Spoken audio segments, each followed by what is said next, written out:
ये जो आतंकवादी है, ये नक्सलवादी है, उनके पास शस्त्र और बारूद कहां से आता है? वो तो विदेश की धरती से आता है और सीमाएं संपूर्ण रूप से आपके कब्जे में है। सीमा सुरक्षा बल आपके कब्जे में है। मैंने उनको दूसरा सवाल पूछा। हमने कहा आतंकवादियों के पास धन आता है, हवाले से आता है, पूरा मनी ट्रांजैक्शन का कारोबार भारत सरकार के कब्जे में है, आरबीआई के अंडर में है, बैंकों के माध्यम से होता है। क्या प्रधानमंत्री आप इतनी निगरानी नहीं रख सकते कि ये जो धन विदेश से आकर के आतंकवादियों के पास जाता है आपके हाथ में है, आप उसको क्यों नहीं रोकते हैं?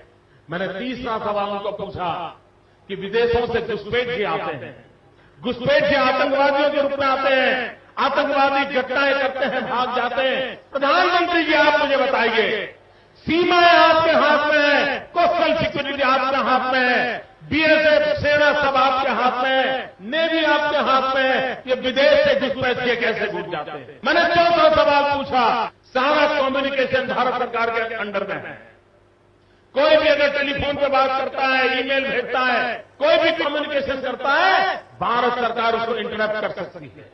इंटरप्ट कर करके जानकारियां पा सकती है कि आतंकवादी गतिविधि के अंदर कौन सा कम्युनिकेशन चल रहा है और आप उसे रोक सकते हो। मैं पूछना चाहता हूं प्रधानमंत्री जी को, इस विषय में आपने क्या किया है? मैंने 5वां सवाल उनको पूछा कि आप विदेशों में जो आतंकवादी भाग चुके हैं, जो लोग विदेश में बैठ करके हिंदुस्तान में आतंकवाद की घटनाएं कर रहे हैं, उनको प्रत्यारोपण के द्वारा हिंदुस्तान लाने का हमें अधिकार होता है। आपकी विदेश नीति में वो क्या ताकत है? एक बार इन 5 चीजों पर कुछ करके दिखाइए, आतंकवाद जड़ मूल से उखड़ जाएगा। राज्यों के अधिकार हत्या करके राजनीति के करने के खेल छोड़ दीजिए। भाइयों बहनों, दिल्ली की सल्तनत के पास मेरे इन सवालों के जवाब नहीं है। दिल्ली की सरकार में वो सीना नहीं है, 46 इंच का सीना लगता है दोस्तों, सब जगह।